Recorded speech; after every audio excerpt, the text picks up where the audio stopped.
Hello, everyone, and welcome to Back Chat. Welcome to Move with Scoliosis, your community for all things yoga, Pilates, and of course, any other movement with scoliosis. Welcome, those of you who are here live already. Welcome if you are watching this afterwards on the replay.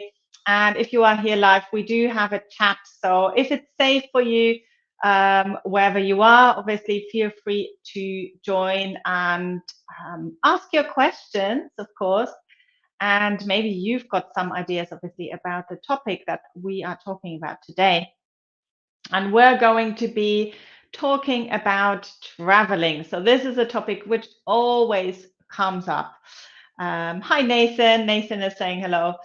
Let us know where you're from as well. This is a global community, so I always love to hear where people are in the world right now. I'm in the UK, just outside of London, and it's 4 o'clock in the afternoon right now. It looks like it might start to rain in a moment. Lovely. Liz is here as well. Good to see and hear you, she says. Good to have you in the chat. Nathan is saying, I'm also a scoliosis patient with 65-degree Cobb angle. Lovely. And Laura is here from Buenos Aires, excited about the topic. Yes. Okay. So Laura has actually got a long trip, 15 hours in a couple of months. Okay, so this will be a good one. And you might see I'm already in my aeroplane seat here right now. So we can do a little bit of demonstration, of course, of maybe some things that have helped me personally, that I know have helped others. Just kind of some general advice and kind of the principles you want to kind of go with when you're thinking about scoliosis, obviously, as well. And okay, lovely. We've got someone from Istanbul here. And June is here saying, having 5 fractures of the spine after accident, I find it difficult to walk. And when I do, I'm in a great deal of pain. Oh, I'm sorry to hear that, June. That sounds horrible. That sounds horrendous. And yes, these things, they take a lot of time, don't they, to heal and to get back. And we have to start somewhere, right? I joined the gym very recently, because most of you know, or maybe you don't know. So I changed my business name from Yogaberry to Move with Scoliosis a few months ago, because I just wanted to open it up a little bit more to other movements as well, because I think yoga is amazing and yoga is great. But it's got its limitations as well, right? And especially as we get older, we kind of need some other things to bring in there as well. So I started doing more Pilates using equipment, and now I've joined the gym. I've worked with a personal trainer today. I'm not gonna lie, it hurts. It definitely hurts, mainly in my legs, so not in my back at least. But he was also saying, look, we've got to start somewhere, right? There's no point in kind of being worried about all the movements that we can't do, but we need to find something that we can do. So no matter if you've got a metal Harrington rod or anything like this, if you've had previous injuries, the worst thing you can do is kind of do nothing and holding everything still. That's not going to help your body at all. On the other hand, you want to make sure, obviously, you stay in the comfortable range and you want to keep it safe for you. You don't want to get more injuries or make your scoliosis worse, of course. Good. So we've got Mosa here from Pacific Northwest with a beautiful day finally. Ah, nice. Traveling by train and car most lately. Have S curve with ribs that go out. Lovely. And we do have a fabulous workshop actually coming on Saturday about S curves as well. So you might be interested in that. That's 2 hours where we specifically just talk about S curve. And we're going through the different variations of S curve scoliosis and maybe some of those little adjustments, obviously, as well. that you need to make. So you find the description, you find the link in the description below. Good. Nathan has got C curve scoliosis and is 20 years old. Best age to do something about it, of course. Having said this, you're never too old, of course, to start. Good, lovely. Shall we start? We're going to start with the train journeys. Sorry, with the plane journeys, I think, because a lot of these things will kind of apply to other modes of transportation as well. So Laura has already said she's got a 15-hour trip coming up. Now, that's a long time on a plane. And yeah, what does that mean? So the main worry, and this is obviously a lot of this goes for anyone, obviously, but specifically with scoliosis, what we need to be aware of is that obviously the more you stay in one position, the more you're probably going to be or get stuck in your specific scoliosis pattern, right? So this is why we enjoy movement. Hands up if you with me on this. I feel in the morning, because I've been lying in my bed for hours and hours and hours, the first thing I want to do is get moving and to reset and rebalance. And this is what scoliosis is all about. There's not that much we can do in terms of the bones. Once you're fully grown, once you're an adult, that's kind of it. There are some, to some degree, yes, you might be able to improve what's going on there. But really, we're kind of working with what we've got. So what we're interested in is all the muscles and the soft tissue, connective tissue around it. So if you're kind of imagining, and this is this is very personal to me. So I have got a left lumbar curve. That's my main curvature. I do have an S curve scoliosis, but the lumbar one is the main one for me.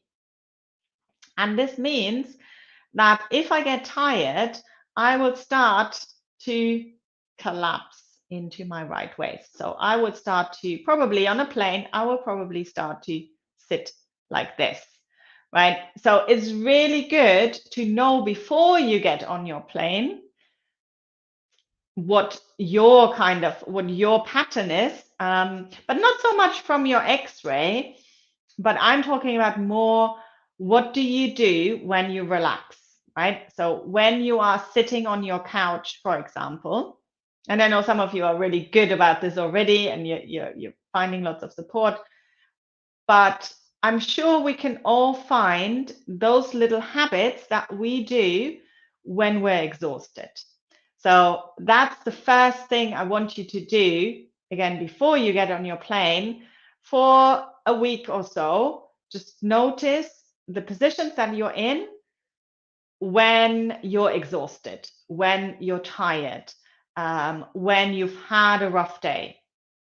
And these are the ones that we kind of need to address. Good.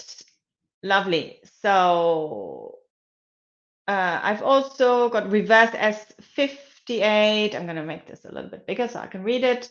We've got 50 degrees, 51 degrees, 81. Just started with the Schroth exercises. I'll see how it's going. Yes, I love their exercises. I think it's great. So anything that you can do for your scoliosis is going to be, it's like a toolbox, right? Take it all in, and then find the things that work for you and find the things that keep you motivated as well and that you actually keep doing. Okay, Mina is from Afghanistan, 17 years old. I've been suffering from scoliosis since 4 years ago. Okay, so you've been diagnosed in that typical age range when we get diagnosed with idiopathic adolescent scoliosis. There are lots of activities I can't do here because of Taliban banned women from parks and gyms. This is hard. This is hard, right? Yes, and I imagine, we always get told swimming, but that's probably not going to happen. But think about the things that you can do, maybe in the comfort of your own home, being safe. Lovely. It's so harmful for me, but I spend all day indoors. I do some of your tips for scoliosis at home. Thank you so much for this information. They're all really useful to me. Thank you so much, Mina. That you don't know how much that means to me. That's amazing that, you know, somebody obviously across on the other side of the world is benefiting from what I have to say. So yes, I'm thinking of you and sending you lots of strength. And obviously, again, look after yourself and think about all the things that you can do when you're forced to be at home. It's a little bit like traveling as well, right? We are kind of confined, right? We are in this little space, and we have to kind of make the most of it. So Nathan is asking, do you have scoliosis? I do have scoliosis as well. Yes, absolutely, I do. So I have got a left lumbar, that's my major curve, with a compensating right thoracic curve as well. Okay, so what time is the workshop? 5 to 7. Time zone. Oh, sorry, good point. So the time zone is BST. So that is midday, I think, EST, sorry, Eastern time. So yes, 5 to 7 London time, basically. That's when the workshop is happening. I'll be using lots of examples. So I've already asked my current members to send me some photos and some x-rays that we can look at. Obviously, if you want to join us for that as well, feel free to send me yours as well so we can have a look at them, we can analyze them, and then thinking about some of the things that we might want to do a little bit more of and looking at the specific exercises. Good. Okay, Nathan is asking about, do you suggest surgery for C curve? I'm going to say this depends. This is a big question, and obviously I want to get into our topic today. This very much depends on your specific case. I think I seem to remember you're 20. So at that age, you're kind of out of the danger zone of things getting worse because you are fully grown. You're probably not going to grow anymore, or at least a big chunks of growth have happened. So it kind of, if I would, you know, really go with that advice from your surgeon on one hand, but then also get a second opinion. I'm not a medical professional. I'm a yoga and Pilates teacher.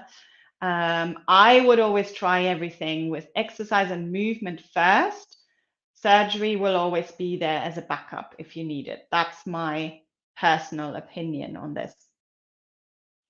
Okay, let's talk about the position that you're in when you're on the plane, obviously. So I'm sitting here in my chair, which is, we're just going to imagine I'm on a long haul flight right now, going somewhere nice, obviously.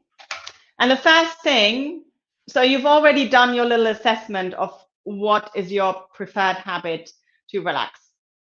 This is mine. I would kind of collapse into my right waist. Sometimes I also would do something like this. Now, this is even worse, right? So this would be on a sofa. I probably wouldn't do this on a plane because my neighbor would have my feet on them, which is not very nice. So this is probably the position I am personally most worried about. So I'm thinking about how can I give myself more support.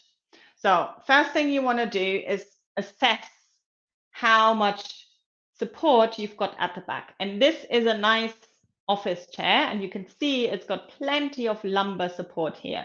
Now your flight on British Airways or whichever airline you're taking probably is not shaped in this lovely way where you can kind of rest your head and your neck. You've got this nice curvature here, and you've got this nice curvature here.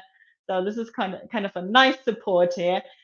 Your plane seat doesn't look like this, I'm afraid. So you need to give yourself more support here. So some people, I have been told by clients as well, they just carry something with them. So something like, I like this, is like it's a very soft, spongy little foam, not a foam roller because they are much harder, but just like a little cushiony type of thing, which I got from my physio one day. But you can find anything right in the house that you could use for that.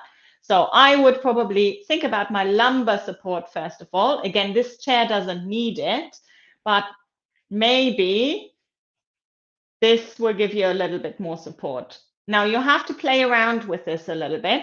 So too high for me personally would not be good because I'm a rib flarer, and somebody was talking about sticking out ribs for an S curve already. So this is probably not the best position for you, but you could bring it even higher up in between the shoulder blades. And then this is another nice one because here I cannot collapse into the side. It just wouldn't work. So I'm kind of here and I can rest and I can bring my arms, my elbows onto that little armrest here, and I can be here. So this is one of the things I need you to kind of think about. The other one, and this is really only in case of emergency. I don't like to use this all the time, but sometimes, occasionally, I use a little bit of something underneath my left sitting bones.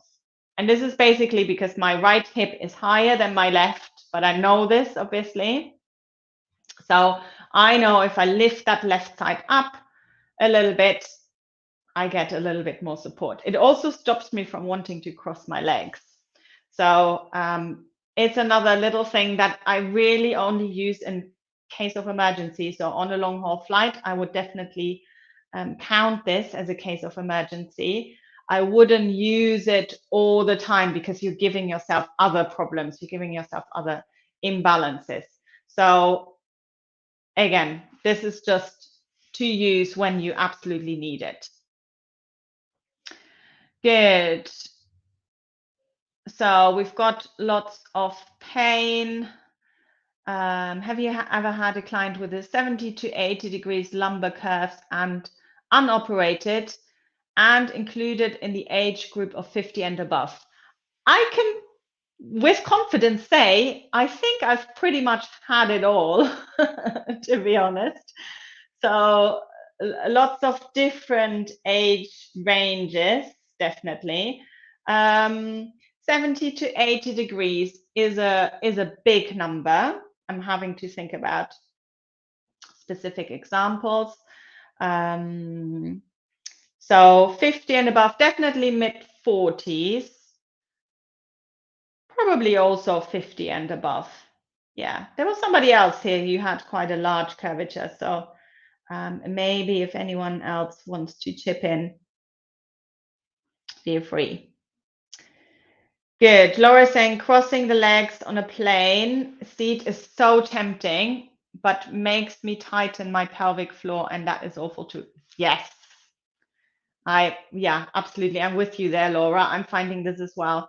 So it's just something you know, you get into this habit then, and yes, absolutely, it's not great for your pelvic floor. And actually sitting for long periods of time isn't great for your pelvic floor either. So you kind of want to make sure that once you're in position, that you think about when are you going to get your next movement, and when can you kind of get out of this a little bit. So think about how you relax. What's your pattern? What's your habit? Think about how you can give yourself support for this so that it doesn't happen, that you don't have to do this. And then really, especially if you're on a plane, it's trying to get as much movement as you can, obviously without disturbing lots of other people, and obviously within reason and within the limits that you've got. So let's think about all the things that you can do when you're sitting on your chair. And feel free to, to add a few things here. I would always start with the feet. So it's really, really important to keep that circulation going in general. Obviously, on a long haul flight, it's always recommended. So that goes really for everyone. But knowing that when you're working with your feet, you're also going to do something really good for your spine. There's a lot of connections there into the feet, and from a brain kind of point of view, um, this is really, really good to move all those little joints of the foot. So what I do, I'm going to turn around this way, is I would just kind of do all the movements that you can make while you're sitting. So you can do your heel raises here. Easy, no big deal. You can lift your toes. You can change it up. Obviously, you can do some ankle movements, rotations, obviously both feet, and then always circling the other way around.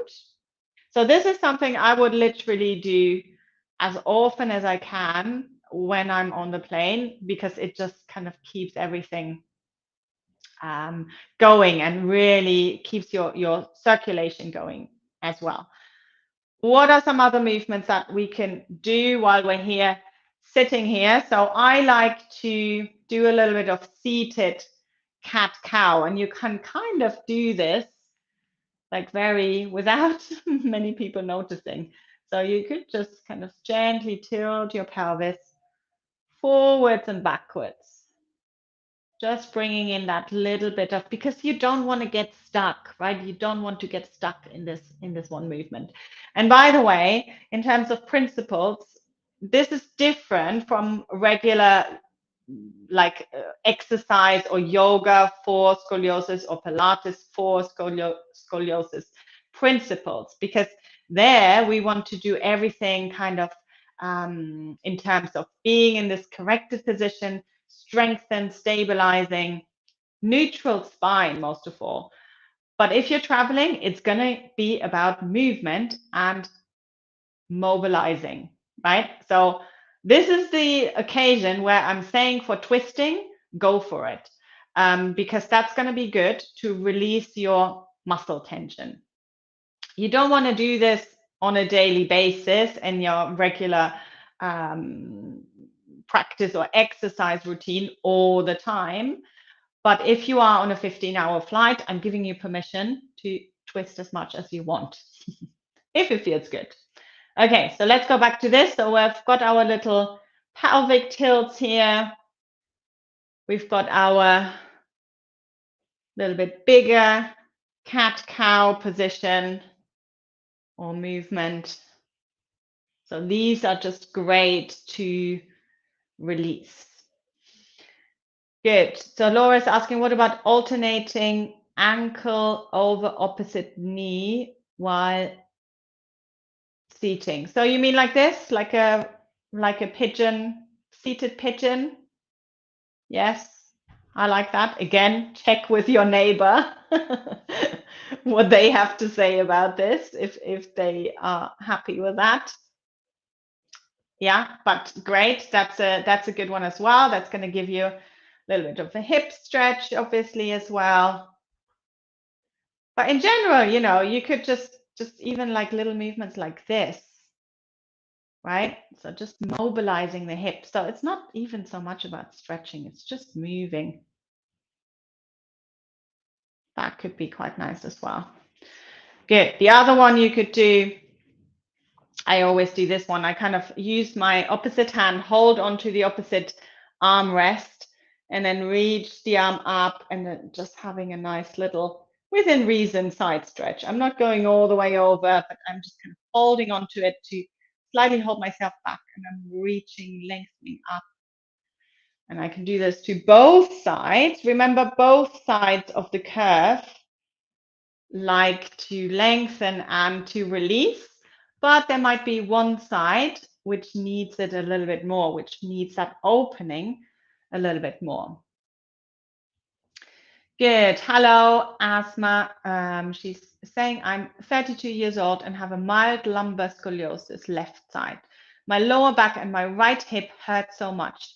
Nothing really works for me. What should I do? Oh, goodness. You need to find something that works for you, obviously. Absolutely. So you might, I do have a video called Happy Hips. So this might be a starting point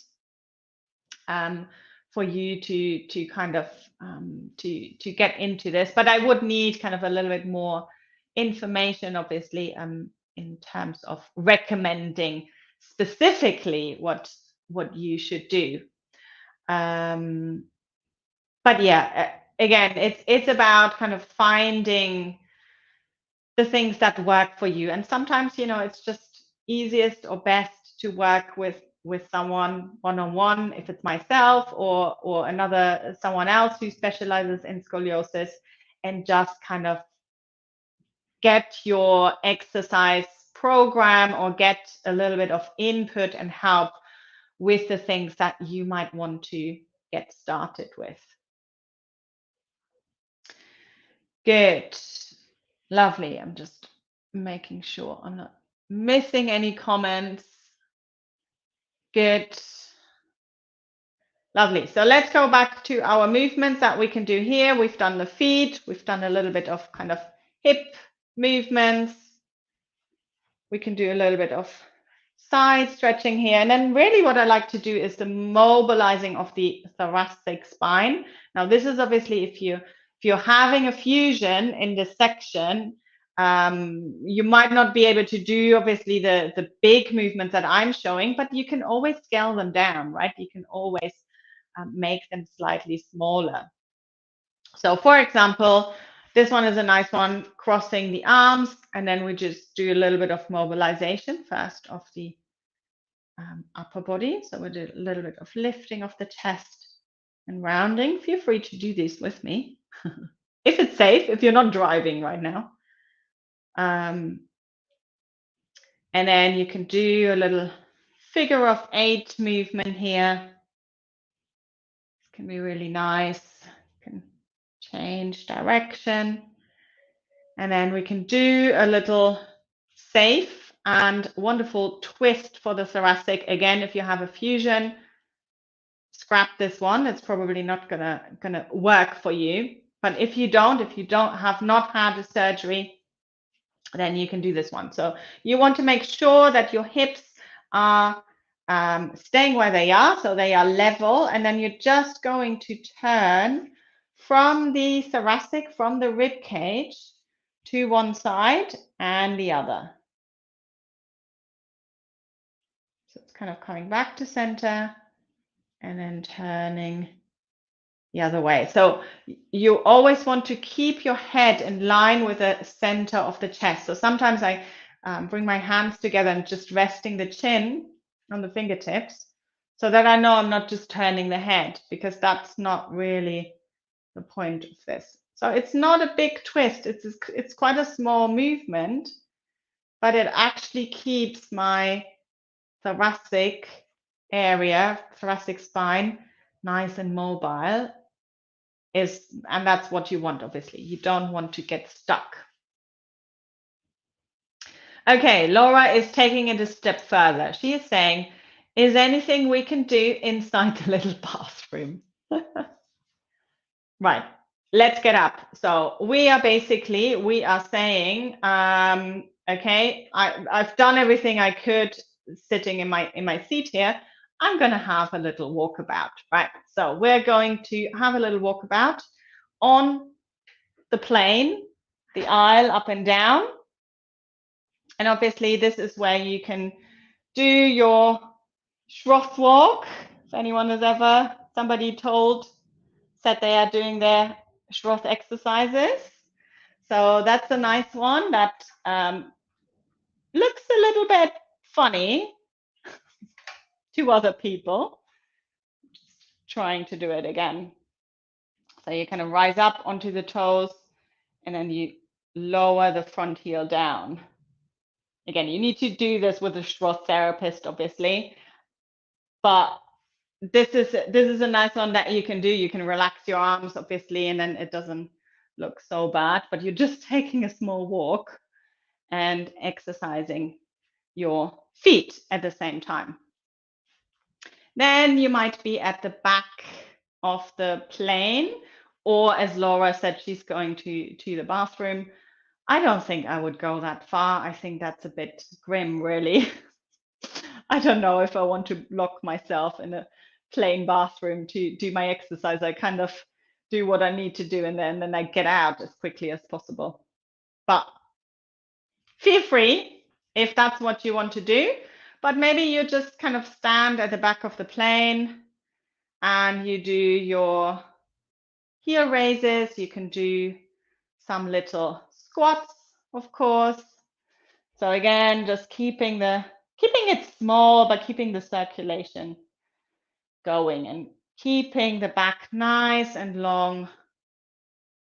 And we can do some little lunges here as well. And you can just make these quite small movements. They don't have to be, you don't have to like go for it and, taking your weights onto the plane, but just make them small. And maybe that's just me worrying about what other people think. Maybe you're not worried about that. But that's what I think about. So this is a nice one as well, because when you are sitting for long periods of time, your hip flexors will get very tight. So they will kind of get short and tight.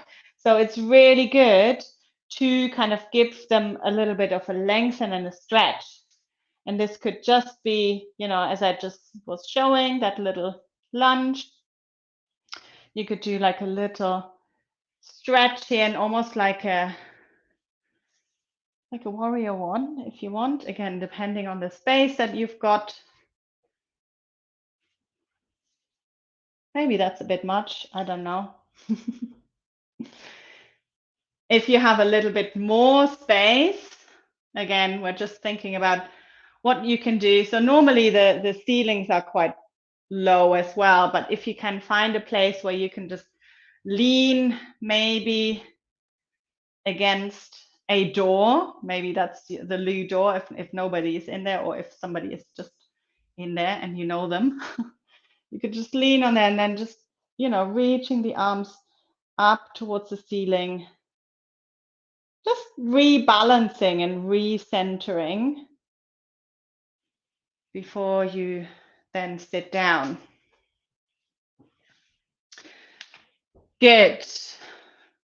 So Liz is saying, I do figure eights with my pelvis, kind of seated dancing. I like that. So when you're sitting, is that what you're saying? Kind of doing a little bit of this. I like this in standing as well. So this is another one. This is a great one. Who was saying about hips? We've got Asthma, I think, saying about hips. So this is a nice movement.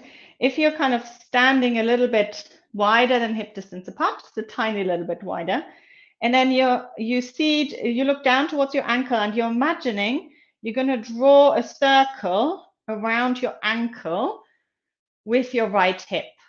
So you're kind of doing a little bit of like an outward movement here around the right ankle. And then you can maybe reverse this. Let's stay with the outward one because that's a more natural kind of way of moving. And then you can go over to the left side. Again, you do those outward movements, imagining you're drawing that circle around the foot. And this is another great one that you can do everywhere. And then, if you feel like it, you can take this into like an infinity sign or a figure of 8, like taking it back and kind of going this way. And again, you don't have to go into like a big movement. You can make this quite a small.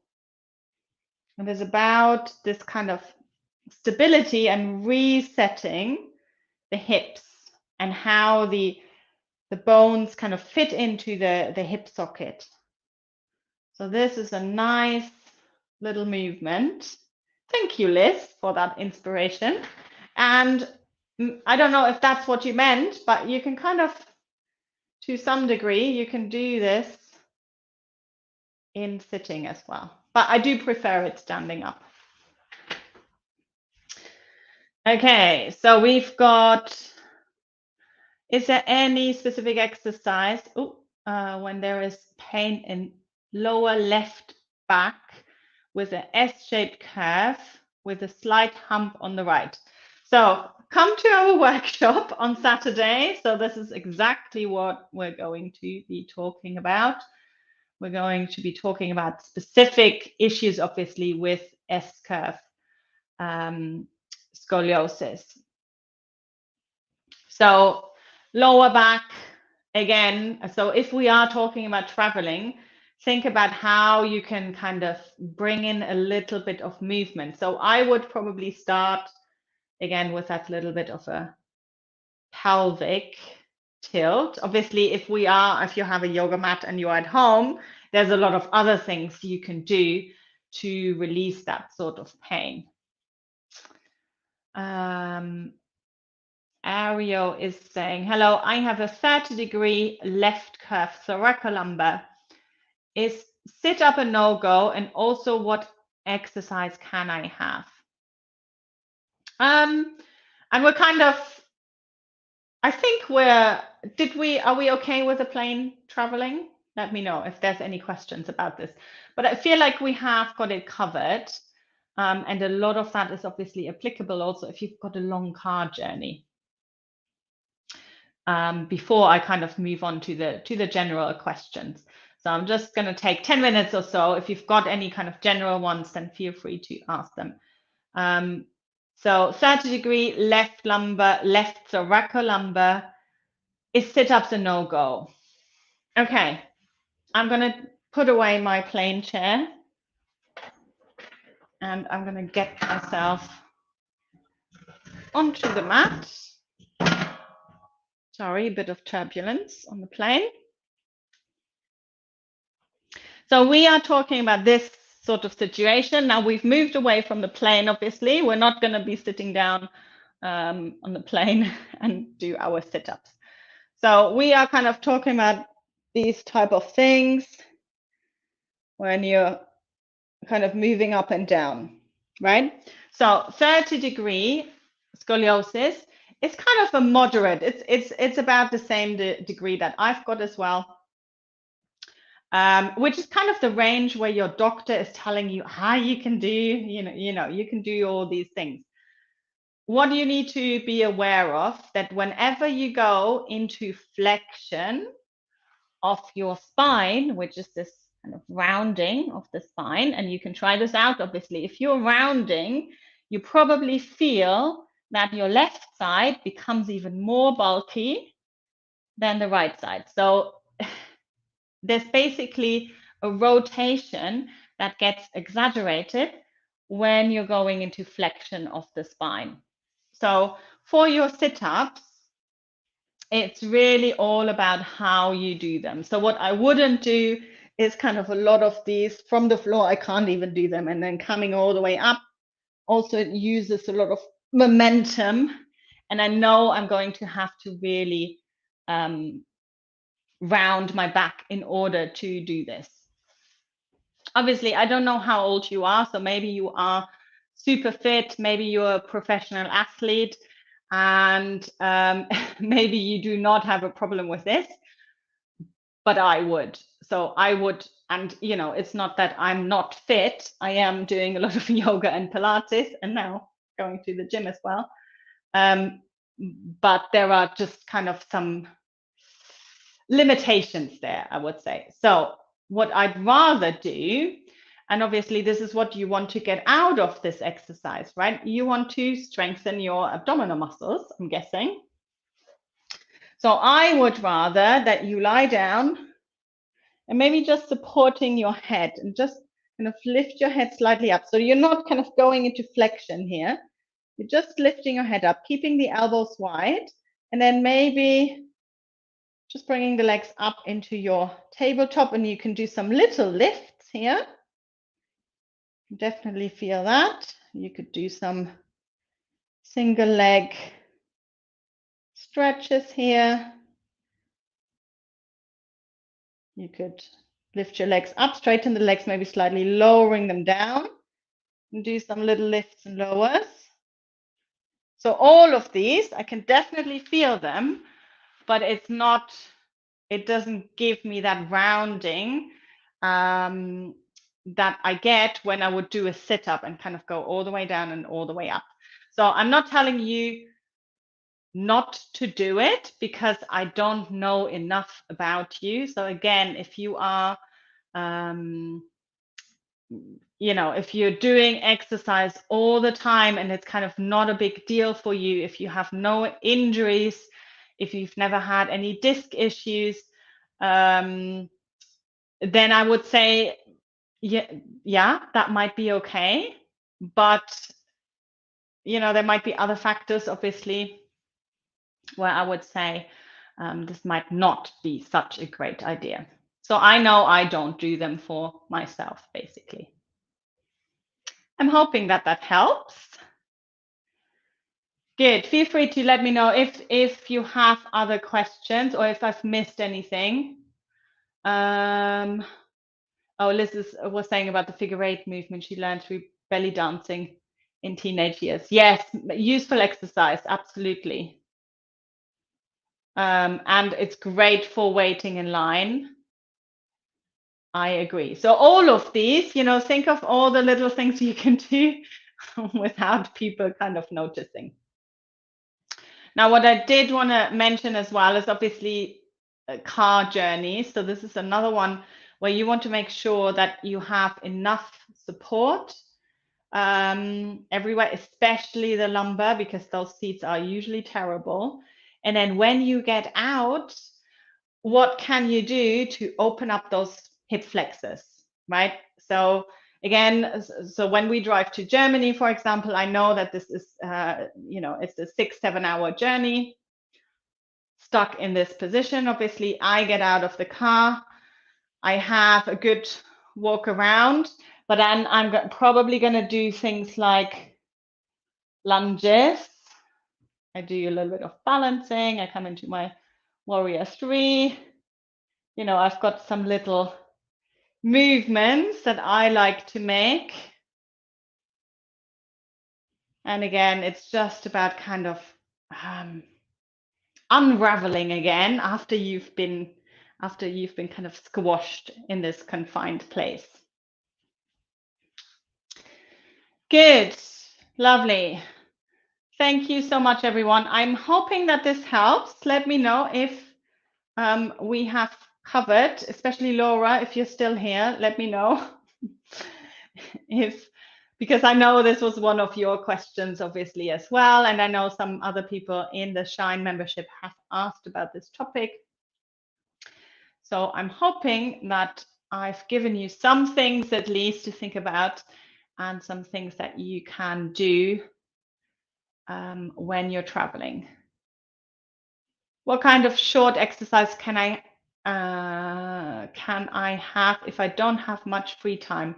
I know, who does, right? You're quite busy, yes. We are all very busy, isn't it? So we need to kind of think about what we make time for, obviously. Sorry, I'm losing my microphone. And